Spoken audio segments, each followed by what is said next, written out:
புயல், மழை, வெள்ளம், ஏன் கொரோனா நேரத்துல கூட சென்னையை சுத்தப்படுத்தி உசுரை காப்பாத்தின தூய்மை பணியாளர்கள் கேட்க நாதி இல்லாம ரிப்பன் மாளிகை முன்னாடி நிரந்தர வேலை கேட்டு 3 நாளா போராடிட்டு இருக்காங்க. சென்னை மாநகராட்சி 5 மற்றும் 6 மண்டலங்களை தனியாருக்கு கொடுக்கதான் இவ்வளவும். ஏற்கனவே 2021 திடக்கழிவு மேலாண்மை தனியாருக்கு கொடுக்க முடிவு பண்ணி ராம்கி என்விரோ இன்ஜினியரிங் லிமிடெட் ஆந்திராவை சேர்ந்த நிறுவனத்துக்கிட்ட ஒப்பந்தம் போட்டு 12,000 துப்புரவு பணியாளர்களை ஒரே நாள்ல வேலையை விட்டு தூக்குனாரு எடப்பாடி. ஐயோ, தூய்மை பணியாளர்களை வேலையை விட்டு தூக்குறதான்னு அப்போ கொந்தளிச்ச மா சுப்பிரமணியன் இப்போ சுகாதாரத்துறை அமைச்சரானதும் நாயை விட கேவலமா நடத்துறாராம். ஹைதராபாத் நிறுவனத்துக்கு தூய்மை பணியாளர்களை அடமானம் வைக்கிறதான்னு கண்டன கடிதம் எழுதின ஸ்டாலின் இப்ப முதல்வராகி அதே ராம்கி நிறுவனத்துக்கு 4 வருஷமா விசுவாசம் காட்டிட்டு இருக்காரு. எல்லாரையும் ஏமாத்தலாம், ஏழைகளை இன்னும் ஈஸியா ஏமாத்தலாம்னு ஸ்டாலினுக்கு நல்லாவே தெரியும். அதனாலதான் திமுக தேர்தல் வாக்குறுதியில 153வது வாக்குறுதியா அரசு துறைகள்ல 10 வருஷமா தற்காலிக பணி செய்யறவங்களுக்கு திமுக ஆட்சி வந்ததும் பணி நிரந்தரம் வழங்கப்படும்னு சொன்னாரு. நம்பி ஓட்டு போட்ட மக்கள் தான் இப்ப போராடிட்டு இருக்காங்க.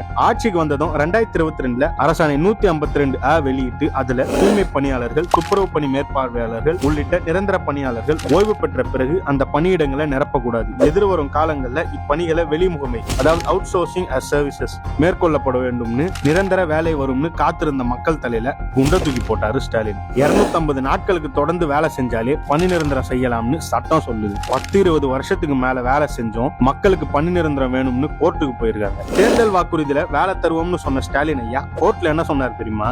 இந்த வழக்கில் தொழிலாளர்கள் வெற்றி பெற்று பணி நிரந்தரம் செய்யப்பட்டால் மாநில கருவூலத்திற்கு கோடிக்கணக்கான ரூபாய் இழப்பு ஏற்படும் என்றும், மேலும் பல தொழிலாளர்கள் நீதிமன்றங்களை அணுகுவார்கள்னு சொல்லியிருக்காரு. இதுதானே ஸ்டாலினோட சமூக நீதி? குப்பை நாத்தம், கழிவறை சரியில்லை, கையுறைகள், பாதுகாப்பு உபகரணங்கள் கொடுக்கறது இல்ல, விடியற் காலையில வேலை செய்யறப்ப காரை கொண்டுட்டு போயிட்டா கேட்க நாதி இல்ல. இவ்வளவையும் கடந்து வயிற்று பொழப்புக்கு வேலை செய்யும் அந்த ஏழை மக்களை வாக்குறுதி கொடுத்து ஏமாத்தி ஓட்டுவாங்க. ஸ்டாலின்னால எப்படிதான் முடியுதோ?